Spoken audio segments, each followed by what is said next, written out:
Well, when I put my name on the calendar for March 27th to talk this morning, I didn't realize it was also Easter for much of the larger community. So there it was when I sat down to prepare. And Easter also came earlier this year in general, so I didn't anticipate it showing up in March.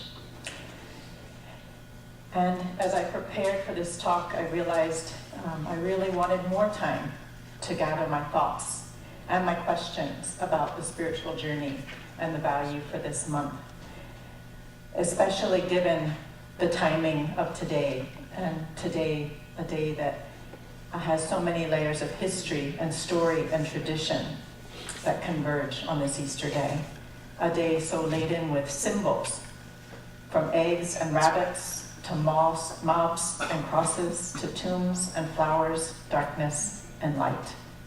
A day surrounded by equinox and Passover, a time of Imbolc. A day that Irish theologian Diarmaid O'Murchu would say has a surplus of meaning. And I started to remember my earliest experience with this day. I grew up in the household of an Episcopal priest, and this was a big day, a day of high ritual and liturgy. During Holy Week, the church and the altar was stripped bare. Any art, crosses, anything with a glint of light was shrouded in cloth, candles extinguished, nails pressed into soft wax, flowers all removed. And my father would make his way around this great church, stopping at each station of the cross, reenacting Jesus' walk to Golgotha. And a congregation turned mob would respond to Pilate and cry out, "Crucify him." It was a heavy, somber, dangerous time this Holy Week. And while all this was going on in the church, cartons and cartons of brightly colored eggs were filling the refrigerator over in the parish house. And hundreds of lilies, sorry, Kathy, were stashed in the church basement. And one parishioner invited us each year to her house to make vats and vats of chocolate and coconut eggs. And one year my dad was in a real pinch, and he revealed what my sister and I had already pretty much figured out, that he was also dashing around between services, hiding all those cartons of eggs in the parish house, and he needed our help.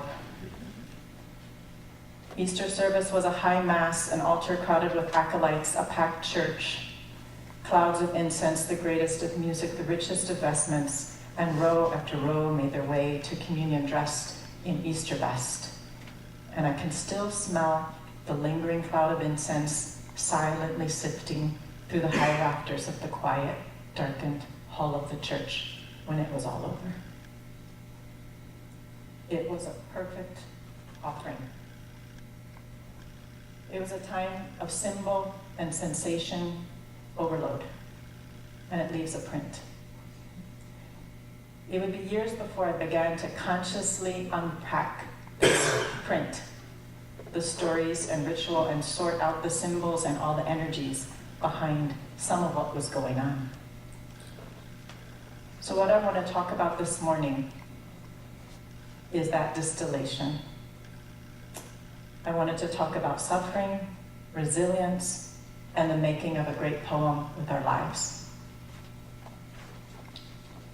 Growing up in the church, I did not learn that it was some plan of God to sacrifice a child as payment for ransom or debt or sin or anything like that. I never worked my way out of that particular theology of suffering. The print I was left with, in essence, was one of a deep compassion for injustice and human suffering. But there were other things I would need to learn along the way. And from theologians like Wink and Borg and Wolf and Sobrino, I learned about domination systems. I learned about political violence used by empires from the Romans until today against those who challenge systems that are based on patriarchy, power over, political oppression, military enforcement, of economic exploitation, and the religious legitimation of all of this as the natural order and will of God. And from scholars like Eisler and Stone and indigenous leaders and spiritualities, I learned that it has not always been this way, that communities and societies based on partnership, cooperation, creativity, spiritualities that cherish the great wheel of life, lifeways in balance with the earth existed for much of human history. They resisted domination, they are still alive, and this is possible again. I learned that some of the symbols, the egg and the rabbit and the lighting of the fire, the word Easter itself, are rooted in pre-Christian spiritualities that people held on to strongly. Symbols that still point to life, light, resilience, despite attempts to repress them. And that this is the Celtic time of Imbolc, a time of beginnings and essential truthfulness, a time to remember teachers and soul midwives who uphold justice, truth, and go to the heart of the matter with great clarity and insight. A few weeks ago, I was sorting through some boxes in my house looking for spring clothes because despite the snow on the ground, I was certain that it was going to come. And I found a print rolled up in the bottom of a box.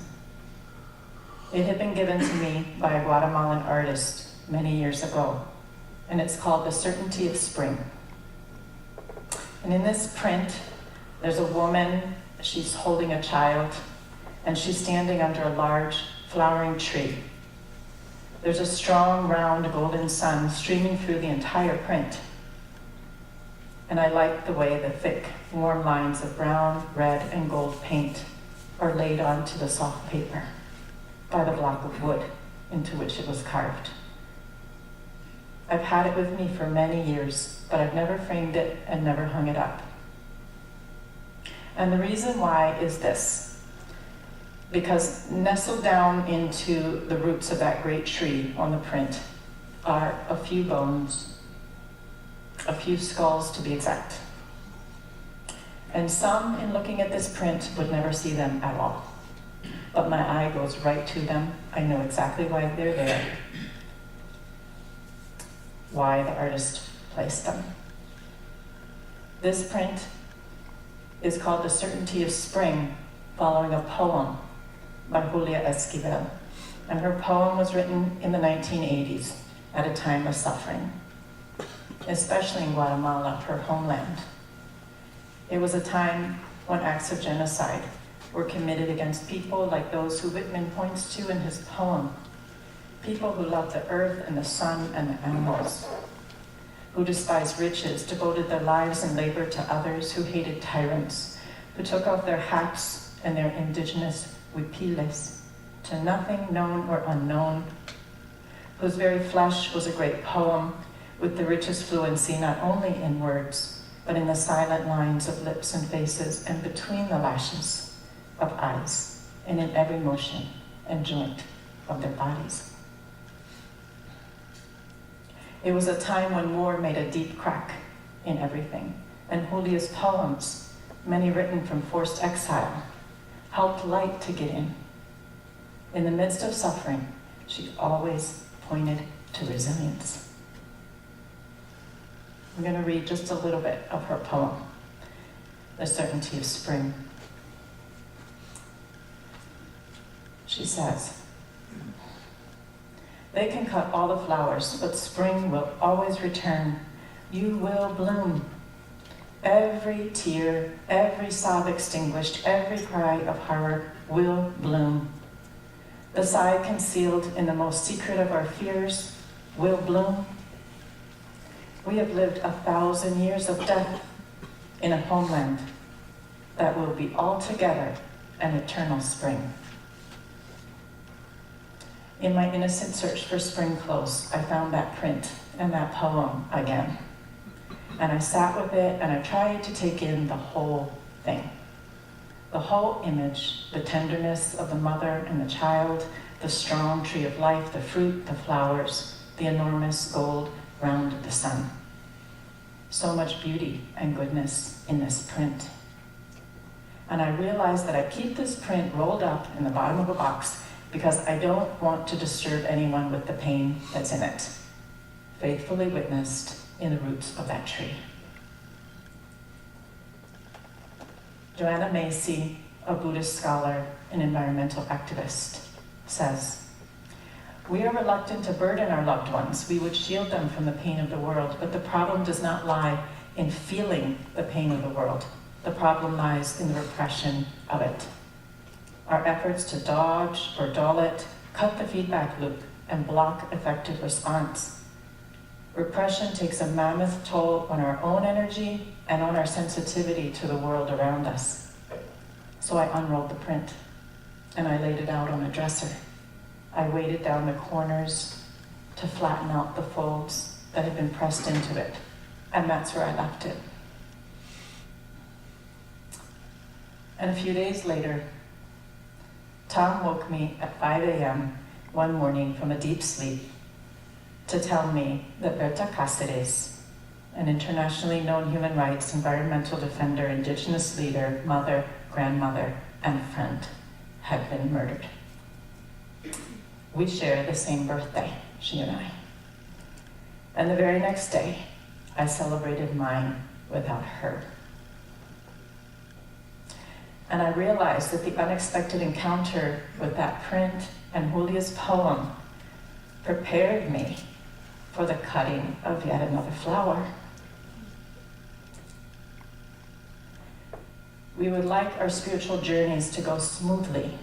We would like to stay with that perfect offering. We would like nothing painful to be nestled into the roots of the great tree. And we don't want to burden loved ones with the pain of the world. But life and spiritual traditions and spring itself tell us that the journey is not like that, and we are never fully prepared for it. When I left the war zones of Central America to go to seminary in 1989, my question was one of theodicy. Where is God or hope or resilience in the face of human-inflicted violence and suffering? I wanted no more crosses. I wanted it to stop.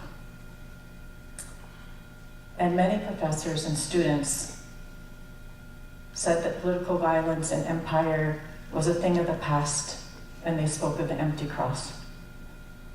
But a few months after arriving, just about 2 months after arriving there, 6 Jesuit priests, their housekeeper and her daughter, were murdered in El Salvador. They were targeted and killed because, like Oscar Romero before them, who we remember this week, who was killed on March 24th, they were teachers who upheld justice and essential truth. They went to the heart of the matter with great clarity and insight. They cast their lot with the poor. They were religious leaders who refused to legitimate a domination system, and instead they challenged it. Our world was upended again, and a group of us, including several students from South Africa, went to meet with the deans of the seminary. We wanted to know what would be their statement, when was the memorial, how could we help? We expected them to know all about it, but no one knew. So we explained, and they murmured and they looked up and down the aisle at each other, and no one would look at us when they said, "We don't know them, they must have been doing something wrong." It was almost more disturbing than the murders. And we wandered home confused and distraught. And we were welcomed into the apartment of my neighbor, a Black teacher and fellow student, who said, "Don't worry, come on in. We're going to do it as the Black Student Association." They understood political violence, that it still happens, too often with our tax dollars and military training, and that it's important not to look away.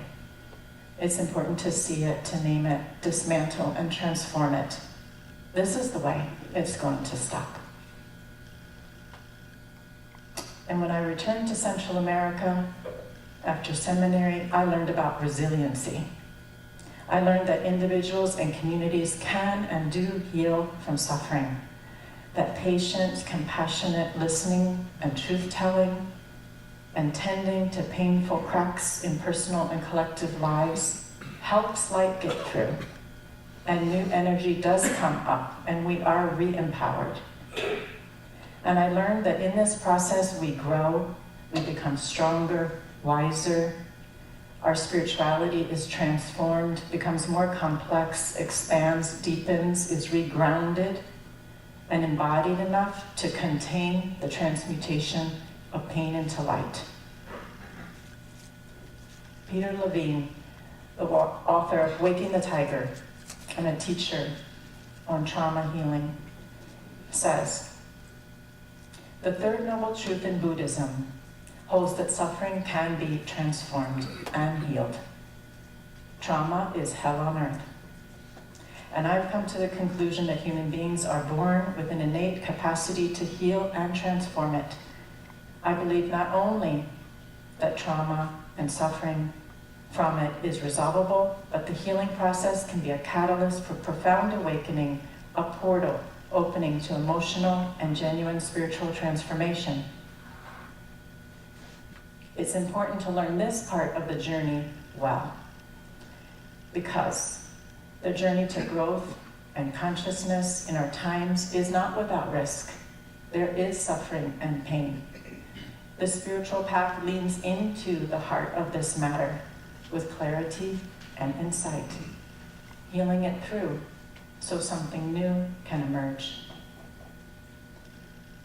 Buddhist teacher Pema Chodron says, "On the night on which he was to attain enlightenment, the Buddha sat under a tree.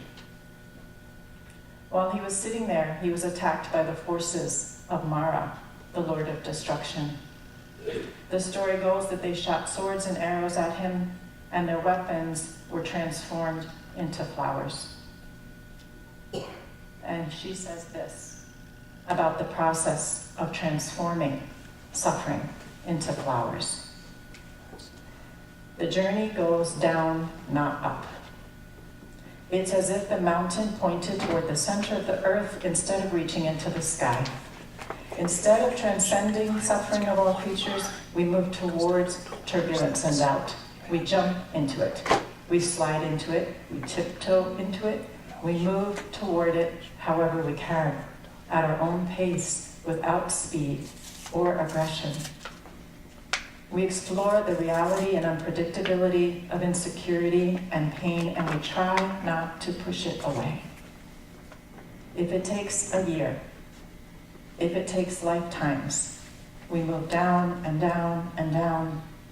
And with us move millions of others, our companions in awakening from fear and suffering. And at bottom, we discover water.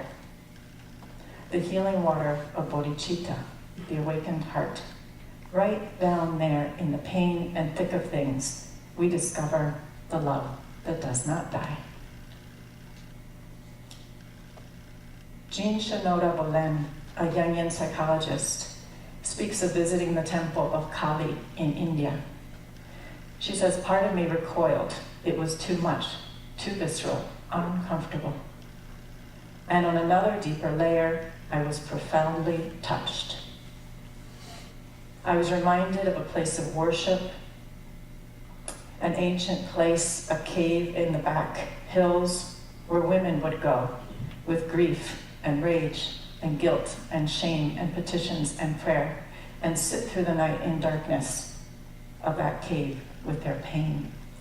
And in the morning they would leave comforted and at peace after pouring out their feelings onto the great dark rock that endures, accepts, and witnesses. Nothing too much or too terrible to leave with her. In this tomb, womb, this place of regeneration and transformation." Again and again, spiritual traditions, teachers and healers say, the problem does not lie in feeling the pain of our lives or the world, but in the repression of it. Our efforts to dodge or dull it cut the feedback loop block regeneration and transformation and effective response. But when we mindfully, at our own pace, with the support we need, descend into the thick of things, through our personal and collective cracks, and some will call it hell, be it 3 days, 3 minutes, 1 night, 1 year, or lifetimes of practice, something comes back up, transformed. When Berta Cáceres won the Goldman Environmental Prize last year, her message to the world was, wake up, we're running out of time. And hours before she was killed, Berta was teaching a group of indigenous peasants. We have a video of her. And this is what she was saying to them. She said, what we've learned in our struggle to protect the river is that the government and all its institutions act in the service of transnational business. When we stand up to protect the earth, the entire anti-terrorism apparatus, commandos, national police, army, elite battalions, and hitmen are mobilized against us. We need to understand what moves all this power.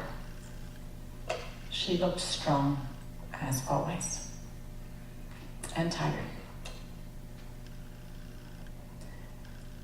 Linda Hogan, Chickasaw poet and environmentalist, writes, here is a lesson.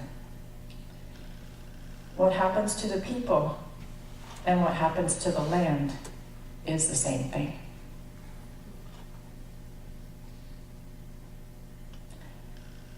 For the domination system, Berta was a woman who loved the earth too much. A woman who took off her hat to nothing known or unknown, nor to any man, nor any number of men. They charged her with sedition. They said she was a continual danger to the nation, a troublemaker, a rebel, a flower to be cut. And for her community, Berta was a prophetic voice, a yes to life, a ray of moonlight, a woman who talked to rivers, who fought with joy, indomitable. Thousands streamed to her funeral, descending through the crack of shared shock and pain. They sang, they walked, incense billowed, and her children declared that they were not burying their mother, they were planting her. And the people say, Berta has not died, she's multiplied. And they say Berta is present in the soul of their rivers and in the spirit of their birds. In a letter to the US State Department, 730 scholars said, the murder of Berta Cáceres represents an assassination of a great magnitude in a beleaguered country. Her loss to the indigenous movement of Honduras is akin to the loss of Martin Luther King Jr. to the civil rights movement in the United States. And they called on the US to stop funding and stop strengthening the Honduran military and police and to stop the dam. And the State Department is flooded with such letters because in the days following her murder, Berta bloomed all over the world. Her face, her words, her story, her river, the dream of her people, like the certainty of spring.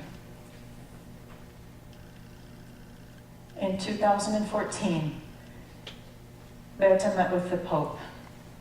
She had been invited as part of a group of social movement leaders to help inform his encyclical, Laudato Si', which leans into the pain of the world and the cry of the people and the cry of the earth. And it speaks to what moved all that power against Berta and speaks to how to dismantle it. And in one interview, I was asked if I considered Berta to be a martyr of Laudato Si', because some in Italy were suggesting this. And I said, for me, Berta is one more flower cut in the long, ongoing history of violence against Indigenous peoples and spiritualities that has left a thick river of tears all through the Americas.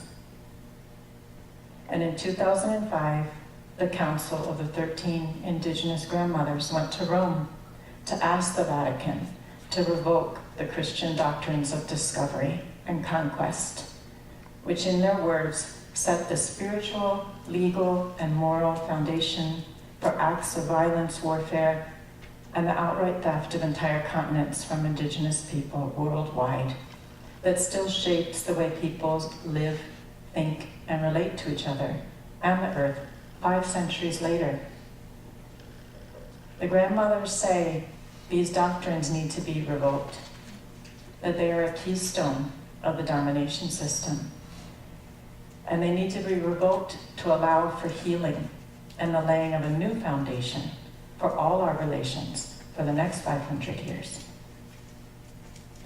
And in relation to Laudato Si, I said I see Berta as a teacher who contributed to the Pope's understanding, along with other social movement leaders, whose counsel he wisely sought. And in the same interview, Naomi Klein said it very clearly, the lines of influence flow from Indigenous spirituality to the encyclical and not the other way around. It begins to echo what Indigenous leaders like Berta have been teaching for centuries.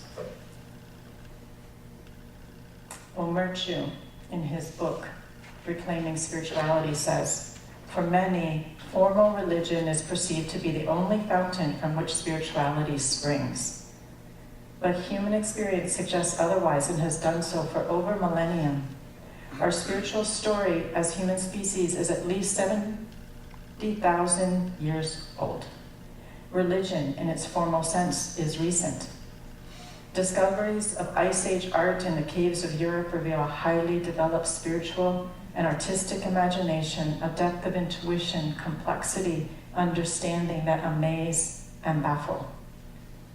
The more we discover, the more we realize this ancient tradition is an integral dimension of our spiritual story as human beings, deeply ingrained in our collective psyche, imprinted in the fabric of creation and the human heart.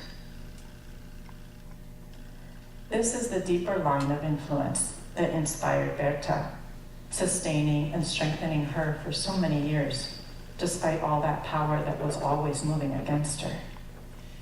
And this is the deeper line of influence, indomitable and resilient, despite efforts to erase every single trace of cosmologies centered in a living earth. And it's the deeper line of influence that Whitman speaks of when he says, love the earth, the sun, and the animals.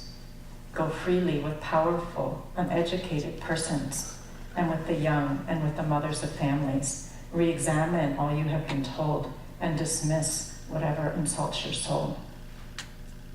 This is the deeper line of influence that just last week inspired residents of Ashfield, Massachusetts, to raise a Thoreau's Walden Pond cabin right in the way of a proposed pipeline for fracked gas, because it will impact their wetlands, their rivers, their springs, their forests, and natural beauty. This is the deeper line of influence that inspires C3's values, our efforts to clean up highways, to share seeds for change on Earth Day, to partner with the Charter of Compassion, to dedicate a week in April to deepening our sense of place and commitment to and care for this earth as a spiritual value. This is the deeper line that shines through our opening and closing words this morning. I did not intend to find that print while looking for spring clothes, nor the poem. And I didn't want to burden loved ones with the pain of the cutting of yet another flower. But life right now is not like that. There is a crack in everything, and we must help light to get in. It's okay to forget the perfect offering, but we need to hold on to compassion for injustice and for human suffering, for the pain of the earth and the world, it's important not to push it away. And we can ring the bells that can still ring, make one more trip to Washington next week, raise our voice with Berta to stop the killing, stop the dam, and with other grandmothers who are trying to lay a new foundation for all of our relations on this earth for the next 500 years. And we can raise cabins for Thoreau, right on the pathway of whatever the next thing it is that threatens natural beauty, our place on this earth, or to cut another flower. We can reach for that deeper line, ancient, indomitable, resilient, deeply ingrained in our collective psyche, imprinted in the fabric of creation and the human heart. We can reach for the great dark rock that endures, accepts, witnesses, the tomb, the womb, the place of generation and transformation. We can make great poems of our lives and go to the heart of the matter, moving with millions of others, our companions in awakening from fear and suffering. And we can reach that healing water of bodhicitta, of the awakened heart, right down there in the pain and thick of things, where we discover that love does not die, it multiplies. And we can be all together an eternal spring.